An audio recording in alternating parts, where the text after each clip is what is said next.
Assalamualaikum warahmatullahi wabarakatuh. Kami dari kelompok 5, mata kuliah konservasi satwa liar, akan mempresentasikan hasil diskusi kelompok kami mengenai kebijakan dan regulasi internasional terkait konservasi satwa liar. Kami beranggotakan 3 orang. Yang pertama yaitu Anisha Fitri, selanjutnya Afriska Yoka Parista, dan saya sendiri Lucy Rahmayani. Materi pertama merupakan rezim internasional. Kerjasama internasional dapat terlaksana jika adanya rezim internasional. Rezim internasional dapat diartikan sebagai salah satu bentuk perjanjian dan kerjasama antar negara yang sangat bermanfaat dalam interaksi internasional. Rezim juga dapat dianggap sebagai perjanjian multilateral antar negara yang mampu mempengaruhi peraturan kebijakan dalam negeri masing-masing anggota mengenai isu tertentu. Baiklah, untuk materi selanjutnya akan disampaikan oleh rekan saya, Anisha Fitri. Kepada Anisha disilahkan. Baiklah, selanjutnya Badan Konservasi Dunia dalam hal ini akan dibahas yaitu IUCN. IUCN memiliki kepanjangan yaitu International Union for Conservation of Nature and Natural Resources.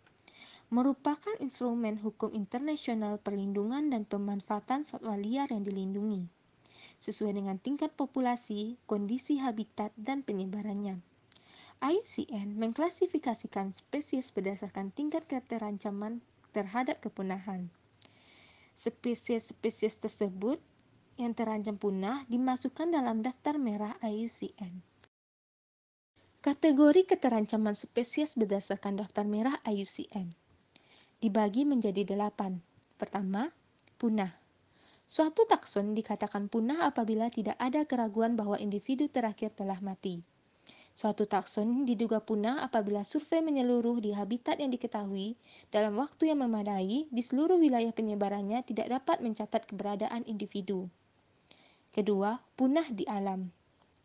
Suatu takson dikatakan punah di alam apabila diketahui hanya hidup sebagai tanaman di dalam kandang atau dikembangkan di alam di luar penyebaran aslinya. Ketiga, genting. Suatu takson disebut sebagai kritis apabila memenuhi kriteria A sampai E untuk spesies kritis, sehingga dianggap menghadapi resiko yang sangat ekstrim tinggi untuk menjadi punah di alam. Keempat, dalam bahaya kepunahan.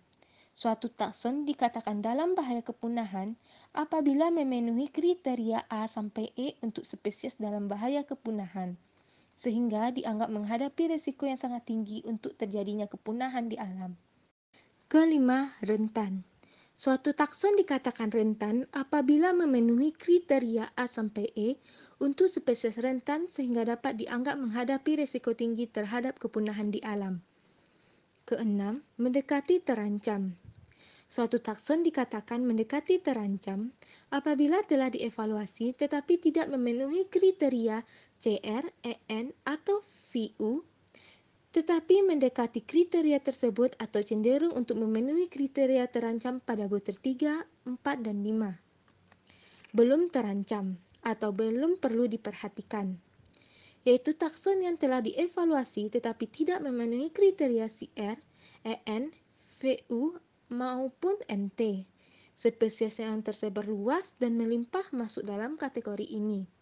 Terakhir, tidak cukup atau kekurangan data, yaitu takson yang tidak memenuhi informasi yang cukup untuk melakukan penilaian langsung maupun tidak langsung.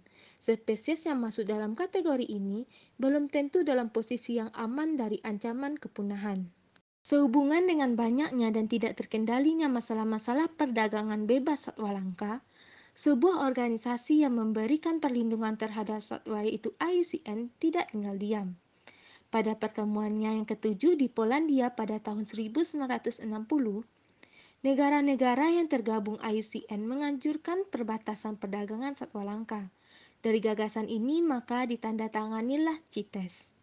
Terima kasih kepada Anisha Fitri. Selanjutnya, materi akan disampaikan oleh Afriska Yoka Parista. Kepada Yoka, disilahkan. Baiklah, untuk selanjutnya yaitu CITES. CITES adalah Convention on International Trade in Endangered Species of Wild Fauna and Flora, yang mana sebuah perjanjian internasional atau multilateral yang terkait dengan perlindungan dan perdagangan internasional spesies satwa dan tumbuhan liar yang terancam punah. CITES yang ditandatangani 3 Maret 1973 juga dikenal dengan Konvensi Washington.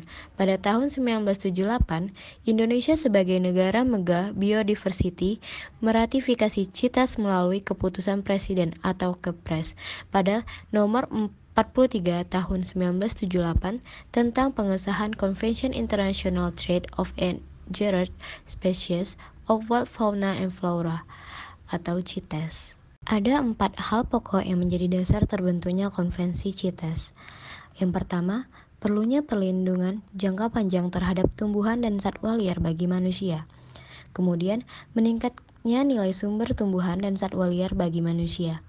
Dan peran dari masyarakat dan negara dalam usaha perlindungan tumbuhan dan satwa liar sangat tinggi.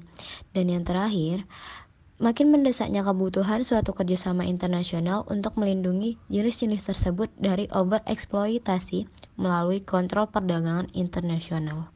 Adapun tujuan CITES yaitu untuk mencegah terjadinya kepunahan jenis-jenis flora dan fauna di muka bumi ini yang dapat atau mungkin dapat disebabkan oleh adanya kegiatan perdagangan internasional. Pada misi CITES, yaitu untuk melindungi tumbuhan dan satwa liar terhadap perdagangan internasional spesimen tumbuhan dan satwa liar yang mengakibatkan kelestarian spesies tersebut terancam. Kerangka CITES pada mekanisme regulasi appendix terdapat 3, yaitu Appendix 1, Appendix 2, dan Appendix 3. Pada Appendix 1, ketika spesies tersebut terancam punah dan perdagangan spesies hanya diinginkan dalam kondisi tertentu. Pada Appendix 2, spesies yang tidak terancam punah tetapi akan mengalami kepunahan apabila tidak dikontrol dan dimonitor secara ketat. Pada Appendix 3, kategori spesies yang dimasukkan dalam daftar oleh negara-negara anggota CITES yaitu suatu negara yang merasa suatu spesies tertentu sedang atau harus dilindungi di bawah hukum nasionalnya.